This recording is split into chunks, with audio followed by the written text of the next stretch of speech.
ಕವನಗಳನ್ನು ಬರೀಲಿಕ್ಕೆ ಸ್ಟಾರ್ಟ್ ಮಾಡಿದ್ರಿ. ಸುಮಾರು ಕವನಗಳನ್ನು ಬರೆದಿಟ್ಟಿದ್ದೀರಿ. ಅದರಲ್ಲಿ 111 ಕವನ ಇದರಲ್ಲಿ ಬಂತು ಅಂತ ಹೇಳುವಂಥದ್ದು ಅಲ್ವಾ? ಪ್ರತಿಯೊಂದು ಕವಿತೆ ಬರೆಯುವಾಗ ರೋಮಾಂಚನ ಆಗುತ್ತೆ ನಿಮ್ಗೆ ಬರೆದು ಮುಗಿಸುವಾಗ. ಯಾಕಂದರೆ ನಾನು ಕವನಗಳನ್ನು ಬರೆಯಬಲ್ಲೆ ಅಂತ ಹೇಳುವುದು ನನಗೆ ಗೊತ್ತಿರೋದಂತಹ ಒಂದು ವಿಷಯ. ಇದು ಅಕಸ್ಮಾತ್ತಾಗಿ ಸಿಕ್ಕಿದ ಒಂದು ನಿಧಿ. ಎಷ್ಟು ಮಂದಿ ಇವತ್ತು ಲೇಖನಗಳ ಮೂಲಕ ಬರೀತಾರೆ, ಕಥೆಗಳ ಮೂಲಕ ಬರೀತಾರೆ, ಕಾವ್ಯದ ಮೂಲಕ ಬರೀತಾರೆ. ಸಣ್ಣ ಕವಿತೆ ಅಂತ ಹೇಳುವಂತಹ ಒಂದು ಮಾಧ್ಯಮವನ್ನು ಶ್ಯಾಮಲಾ ಮೇಡಮ್ ಅವರು ತಗೊಳ್ತಾ ಹೋದ್ರು. ಅವ್ರಿಗೆ ಇಷ್ಟವಾಗಿರ್ತಕ್ಕಂಥ ಒಂದು ಕವಿತೆಯನ್ನು ಅವರು ಓದಬೇಕು ಅಂತ ರಿಕ್ವೆಸ್ಟ್ ಮಾಡ್ಕೋತಾರೆ. ಭಾವಗಳ ಚಿಲುಮೆಯಲ್ಲಿ ಮಿಂದು ಸುಖದ ಗಳಿಗೆಗಳೆಲ್ಲವನ್ನು ಹಾದು ದುಃಖಗಳ ಕುಲುಮೆಯಲ್ಲಿ ಬೆಂದು ಜೀವಕ್ಕಿದು ಸಾಕೆನಿಸುವಷ್ಟು ಕಳೆದು ಏರಬೇಕು ಈಗ ಹಿಮಾಲಯದೆತ್ತರ.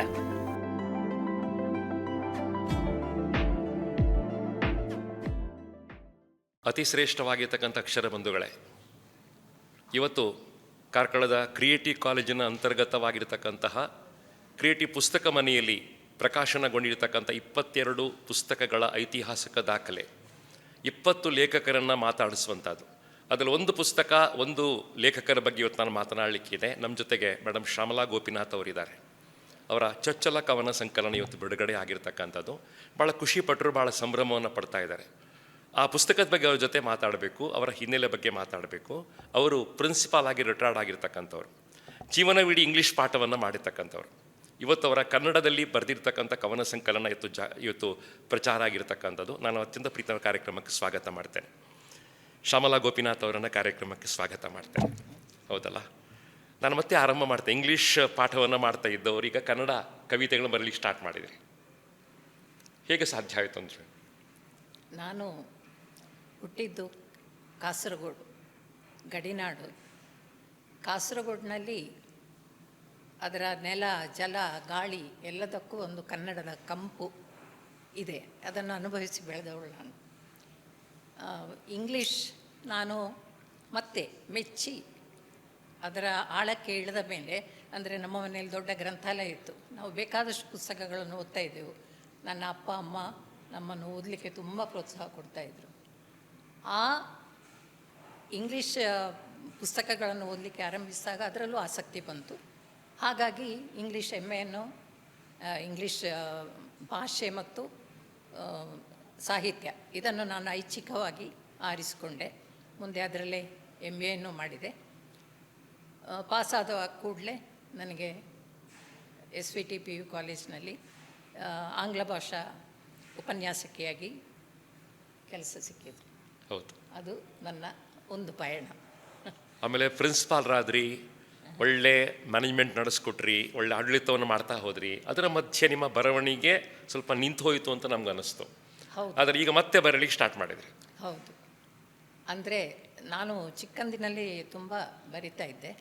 ನನಗೆ ಮನೆಯಲ್ಲೂ ತುಂಬ ಪ್ರೋತ್ಸಾಹ ಇತ್ತು. ನನ್ನ ಅಕ್ಕ ಲಲಿತಾ SN ಭಟ್ ಅಂತ, ಅವಳು ಸಾಹಿತ್ಯ ಪರಿಷತ್ ಕೇರಳ ಘಟಕ ಅದರ ಅಧ್ಯಕ್ಷೆ ಆಗಿದ್ಲು. ಅವಳು ಚಿಕ್ಕಂದಿನಿಂದಲೂ ನಮಗೆ ತುಂಬ ಪ್ರೋತ್ಸಾಹ ಕೊಡ್ತಾಯಿದ್ಲು ಓದಲಿಕ್ಕೆ, ಬರೀಲಿಕ್ಕೆ. ಅದೇ ರೀತಿ ನನ್ನ ಗುರುಗಳಾದ ಶ್ರೀ KT ಶ್ರೀಧರ್ ಅವರು ಹೆಸರಾಂತ ಸಣ್ಣ ಕಥೆಗಳನ್ನು ಬರಿತಾ ಇದ್ದ ಒಬ್ಬ ಲೇಖಕ. ಅವರು ದುರದೃಷ್ಟವಶಾತ್ ಬೇಗನೆ ತೀರಿ ಹೋದರು. ಅವರು ನನಗೆ ಎಳವೆಯಲ್ಲೇ ಹೈಸ್ಕೂಲ್ನಲ್ಲಿ ತುಂಬ ಪ್ರೋತ್ಸಾಹ ಕೊಟ್ಟಿದ್ದಾರೆ. ಆಮೇಲೆ ಕಾಲೇಜ್ ದಿನಗಳಲ್ಲೂ ತುಂಬ ಪ್ರೋತ್ಸಾಹ ಕೊಟ್ಟಿದ್ದಾರೆ. ಆ ಕಾಲೇಜಿನಲ್ಲಿ ನನಗೆ ದಿಗ್ಗಜಗಳು ಅಂತ ಹೇಳ್ಬೋದು ಅಂತಹ ಉಪನ್ಯಾಸಕರು ದೊರೆತಿದ್ದರು. ಡಾಕ್ಟರ್ ಶ್ರೀಕೃಷ್ಣ ಭಟ್, ಪ್ರೊಫೆಸರ್ ಮೂಡಿತಾಯ ಅವರೇ ನನ್ನ ಕವನ ಸಂಕಲನಕ್ಕೆ ಬೆನ್ನುಡಿಯನ್ನು ಸಹ ಬರೆದಿದ್ದಾರೆ. ಉಬ್ರಂಗಳ ಶಂಕರನಾರಾಯಣ ಭಟ್, ಇಂತಹ ದಿಗ್ಗಜಗಳ ಶಿಷ್ಯಾಗಿ ಬೆಳೆದಂತಹ ಹೆಮ್ಮೆ ನನ್ನಲ್ಲಿದೆ. ಆಗಲೂ ನಾನು ಚೆನ್ನಾಗಿ ಬರೀತಾ ಇದ್ದೆ.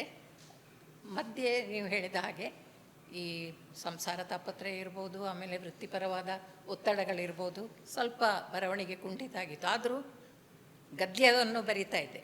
ಪ್ರಬಂಧಗಳ ಮಂಡನೆ ಮಾಡೋದು, ಸಾಹಿತ್ಯ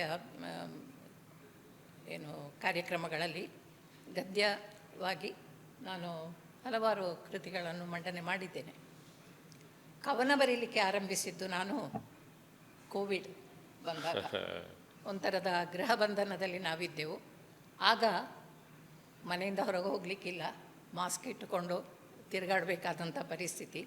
ಆಗ ನನ್ನ ಗೆಳತಿಯೊಬ್ಬಳಿಗೆ ಸಿಕ್ಕಿದ ಒಂದು ಪ್ರಶಸ್ತಿಯ ಜಾಡನ್ನು ಹಿಡಿದು ಹುಡುಕುತ್ತಾ ಹೊರಟಾಗ ನಾನು ಫೇಸ್ಬುಕ್ಕಿನ ಸಾಹಿತ್ಯ ಲೋಕಕ್ಕೆ ತೆರೆದುಕೊಂಡೆ ನನ್ನನ್ನು ನಾನು.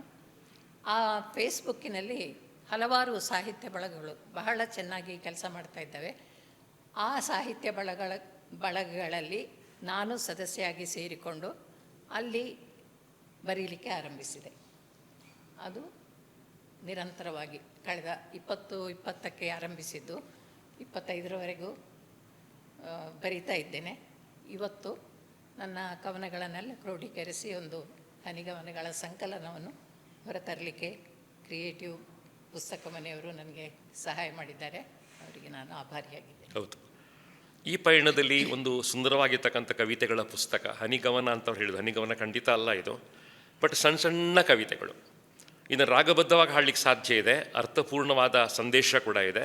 ಭಾಳ ಚಂದವಾಗಿರ್ತಕ್ಕಂತಹ ಪ್ರಾಸವನ್ನು ಕೂಡ ಅವರು ಮೇಂಟೈನ್ ಮಾಡ್ತಾ ಹೋಗಿದ್ದಾರೆ. ಉದ್ದ ಗಿಡ್ಡ ಸಾಲುಗಳಿಲ್ಲ, ಭಾಳ ಚಂದವಾದ ಸಾಲುಗಳಿದೆ. ಹಾಡಲಿಕ್ಕೆ ಕೂಡ ಗೀತೆ ಕೂಡ ಭಾಳ ಪ್ರಧಾನವಾಗಿರ್ತಕ್ಕಂಥ ಪುಸ್ತಕ ಅಂತ ಅನ್ನಿಸ್ತಾ ಇದೆ. ಇದರಲ್ಲಿ 111 ಕವಿತೆಗಳನ್ನು ಅಳವಡಿಸ್ಕೊಳ್ಳಲಾಗಿದೆ. ಭಾಳ ಚಂದವಾಗಿರ್ತಕ್ಕಂಥ ಕವಿತೆಗಳು. ಪ್ರತಿಯೊಂದು ಕವಿತೆಯಲ್ಲಿ ಕೂಡ ಅದ್ಭುತವಾಗಿರ್ತಕ್ಕಂಥ ಅರ್ಥ ಇದೆ. ಭಾಳ ಚಂದವಾದ ಸಂದೇಶಗಳನ್ನು ಕೂಡ ಕೊಡ್ತಾ ಹೋಗಿದ್ದಾರೆ. ಆದ್ದರಿಂದ ಈ ಕವನ ಸಂಕಲನ ಇವತ್ತು ಶ್ರೇಷ್ಠವಾದ ಕವನ ಸಂಕಲನ ಅಂತ ನಾನು ಖಂಡಿತ ಭಾವಿಸ್ಕೊಳ್ತೇನೆ. ಕವನಗಳನ್ನು ಬರೀಲಿಕ್ಕೆ ಸ್ಟಾರ್ಟ್ ಮಾಡಿದ್ರಿ, ಸುಮಾರು ಕವನಗಳನ್ನು ಬರೆದು ಇಟ್ಟಿದ್ದೀರಿ.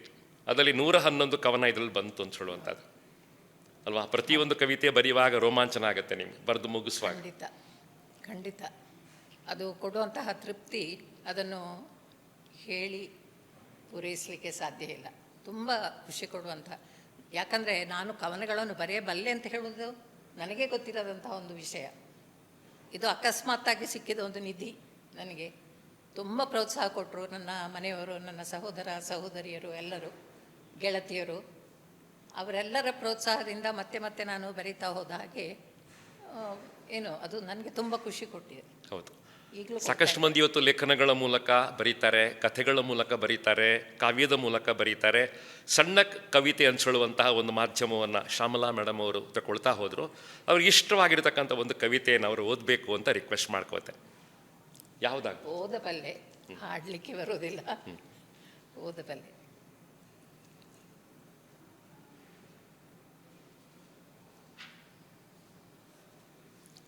ಒಂದು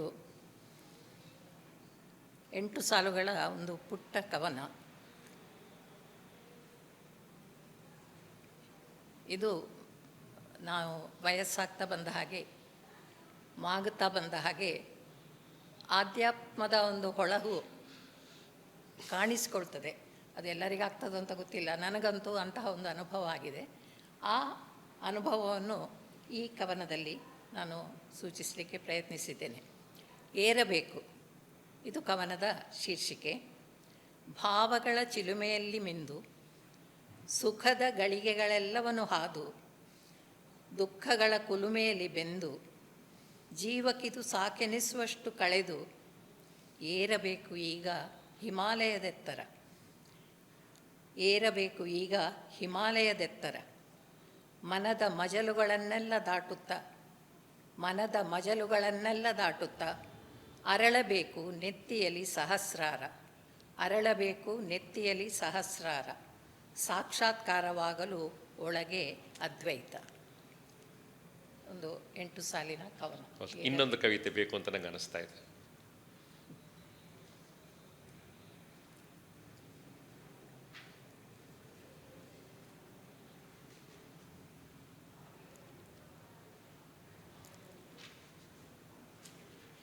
ಇದು ಮುಗಿಲು ಅನ್ನುವ ಶೀರ್ಷಿಕೆ. ತುಂಬ ಇಷ್ಟಪಟ್ಟು ಬರೆದಂತಹ ಕವನ. ಬಾನಂಗಳದಲ್ಲಿ ತೇಲುತ್ತಿರುವ ನೀಲ ನೀಲ ಮುಗಿಲೆ, ರವಿ ಶಶಿಯರೊಡಗೂಡಿ ನೀ ಆಡುವೆ ಕಣ್ಣು ಮುಚ್ಚಾಲೆ. ಹಗಲಿರುಳಲಿ ಬಾನ ತಟ್ಟಲಿ ನಿನ್ನ ಮೋಹಕ ವರ್ಣಶಾಲೆ. ನಿನ್ನ ಕಂಡು ನಾ ಮೋಹಗುಂಡಿಗೆ ನಾನು ನೀನಾಗಲೆ. ನಿನ್ನ ಕಂಡು ನಾ ಮೋಹಗುಂಡಿಗೆ ನಾನು ನೀನಾಗಲೆ. ಬೆಳ್ಳಿ ಬಾನಲಿ ಬಿಂಕದಿ ತೇಲುವ ಮುಗಿಲಾಗುವಾಸೆ. ನದಿಯ ಜಲಧಿಯ ತೇವವ ಹೊತ್ತು ತೇಲುವಾಸೆ. ವನರಾಜಿ ಶುಕಪಿಕಗಳಿಗೆ ಜೀವಜಲ ಆಗುವಾಸೆ. ಬಾನ ತುಂಬ ಬಣ್ಣ ಬಣ್ಣದ ಚಿತ್ತಾರ ಬರೆಯುವಾಸೆ. ನಿನ್ನ ಒಡಲಲ್ಲಿ ಅಡುಗಿ ನಡುಗಿಸುವ ಗುಡುಗಾಗುವ ಆಸೆ, ನಿನ್ನ ಸ್ಪರ್ಶಕ್ಕೆ ಕಣ್ಣು ಕೋರೈಸುವ ಮಿಂಚಾಗುವ ಆಸೆ, ಹಸಿರು ಬೆಟ್ಟವ ತೊಟ್ಟು ಮುದ್ದಿಸಿ ಮಳೆಯಾಗುವ ಆಸೆ, ನಾನು ನೀನು ಸೇರಿ ಬಾಂದಳದಿ ಜತೆಯಾಗಿ ತೇಲುವ ಆಸೆ. ಹೌದು, ಎರಡು ಸುಂದರವಾಗಿರ್ತಕ್ಕಂಥ ಕವಿತೆಗಳನ್ನು ಇವತ್ತು ಶ್ಯಾಮಲಾ ಮೇಡಮ್ ಪ್ರೆಸೆಂಟ್ ಮಾಡಿದ್ದಾರೆ. ಇಂತಹ 111 ಕವಿತೆ ಇರತಕ್ಕಂತಹ ಭಾಳ ಚಂದವಾಗಿರ್ತಕ್ಕಂಥ ಪುಸ್ತಕ ಇವತ್ತು ಬಿಡುಗಡೆ ಆಗಿರ್ತಕ್ಕಂಥದ್ದು. ಶೀರ್ಷಿಕೆ ತುಂಬ ಚೆನ್ನಾಗಿದೆ, ಮುಖಪುಟ ತುಂಬ ಚೆನ್ನಾಗಿದೆ. ಪುಸ್ತಕವನ್ನು ಇವತ್ತು ಪಬ್ಲಿಷ್ ಮಾಡಿರ್ತಕ್ಕಂಥ ಅತಿ ಶ್ರೇಷ್ಠವಾಗಿರ್ತಕ್ಕಂಥ 22 ಪುಸ್ತಕದಲ್ಲಿ ಈ ಪುಸ್ತಕ ಕೂಡ ಒಂದು ಅಂತ ಹೇಳುವಂಥದ್ದು. ಇನ್ನಷ್ಟು ಬರೆಯೋ ಶಕ್ತಿಯನ್ನು ಮೇಡಮ್ ಅವರಿಗೆ ದೇವರು ಕೊಡಬೇಕು, ಅವರು ತುಂಬ ಬರೀಬೇಕು ಅಂತ ನನಗೆ ಆಸೆ ಇದೆ. ಹಾಗೆಯೇ ಇವತ್ತು ಈ ಪುಸ್ತಕವನ್ನು ಪಬ್ಲಿಷ್ ಮಾಡಿರ್ತಕ್ಕಂತಹ ಪುಸ್ತಕ ಮನೆಯವರಿಗೆ ಧನ್ಯವಾದಗಳನ್ನು ಸಲ್ಲಿಸುವಂಥದ್ದು. ಹಾಗೆಯೇ ಈ ಪುಸ್ತಕವನ್ನು ಇವತ್ತು ಹೊರತರುವಾಗ ಅವರಿಗೆ ಅನಿಸಿರ್ತಕ್ಕಂಥ ಫೀಲಿಂಗ್ಸ್ ಕೂಡ ಭಾಳ ಪ್ರಾಮುಖ್ಯವಾದ್ದು. ನನಗೆ ಕೊನೆಯ ಪ್ರಶ್ನೆ ಕೇಳ್ತಾ ಇದ್ದೇನೆ, ಈ ಪುಸ್ತಕವನ್ನು ಯಾರಿಗೆ ಡೆಡಿಕೇಟ್ ಮಾಡ್ತೀರಿ? ಈ ಪುಸ್ತಕವನ್ನು ನಾನು ಅಂತರಂಗದ ಮಾತಿನಲ್ಲಿ ಹೇಳಿದ್ದೇನೆ. ನನಗೆ ನನ್ನನ್ನು ನಾನಾಗಿಸಿದಂತಹ, ನನಗೊಂದು ಅಸ್ಮಿತೆಯನ್ನು ತಂದುಕೊಟ್ಟಂತಹ ನನ್ನ ತಂದೆ ಶ್ರೀ BS ಕಕ್ಕಿಲಾಯ ಹಾಗೂ ನನ್ನ ಅಮ್ಮ ಸರೋಜಿನಿ ದೇವಿ, ಇವರಿಬ್ಬರು ಇಲ್ಲದಿದ್ದರೆ ನಾವ್ಯಾರೂ ಏನೂ ಆಗ್ತಿರಲಿಲ್ಲ. ಅವರ ಪ್ರೋತ್ಸಾಹದಿಂದ, ಅವರ ಸಂಸ್ಕಾರದಿಂದ, ಅವರು ಕೊಟ್ಟ ಸಂಸ್ಕಾರದಿಂದ, ಅವರು ಕಲಿಸಿದ ಪಾಠಗಳಿಂದ ನಾವಾಗಿದ್ದೇವೆ. ಅವರಿಗೆ ನಾನು ಈ ನನ್ನ ಕೃತಿಯನ್ನು ಪ್ರೀತಿಯಿಂದ ಭಕ್ತಿಪೂರ್ವಕವಾಗಿ ಅರ್ಪಿಸ್ತೇನೆ. ಹೌದು, ಅಪ್ಪನ ಬಗ್ಗೆ ಪುಸ್ತಕ ಬರೀತಾ ಇದ್ದೀರಿ ಅಂತ ಹೇಳಿದ್ರಿ ನೀವಾಗ. ಹೌದು, 2 ವಾಕ್ಯ ಹೇಳಿ. ಇಲ್ಲ, ನಾನು ಅದು 2015ರಲ್ಲಿ ಕಾಂತಾವರ ಕನ್ನಡ ಸಂಘದ ಅವರು ನಾಡಿಗೆ ನಮಸ್ಕಾರ ಮಾಲಿಕೆಯಲ್ಲಿ ನನ್ನ ತಂದೆಯವರ ಬಗ್ಗೆ ಒಂದು ಪುಸ್ತಕ ಬರೆಯಲಿಕ್ಕೆ ಅವಕಾಶ ಸಿಕ್ಕಿತು. ನನ್ನ ತಂದೆ ಶ್ರೀ BS ಕಕ್ಕಿಲಾಯ ಗಡಿನಾಡು ಕಾಸರಗೋಡಿನ ಕನ್ನಡದ ದೊಡ್ಡ ಹೋರಾಟಗಾರ ಮಾತ್ರವಲ್ಲ, ಸುಪ್ರಸಿದ್ಧ ವಕೀಲರಾಗಿದ್ದರು. ಧಾರ್ಮಿಕ ಕ್ಷೇತ್ರದಲ್ಲಿ ಬಹಳಷ್ಟು ಕೆಲಸವನ್ನು ಅವರು ಮಾಡಿದರು. ಸಾಹಿತ್ಯದ ಪ್ರೀತಿ ಅವರಿಗೆ ತುಂಬ ಇತ್ತು. ಮಕ್ಕಳನ್ನೆಲ್ಲ ಆ ಸಾಹಿತ್ಯದ ಪ್ರೀತಿ ಕೊಟ್ಟು ಅವರು ಬೆಳೆಸಿದ್ದಾರೆ. ಅವರ ಕುರಿತು ಒಂದು ಚಿಕ್ಕ ಪುಸ್ತಕ, ಅದು ಅವಕಾಶ ಇರುವುದಷ್ಟು ಪುಟಗಳ ಮಿತಿ ಇದೆ.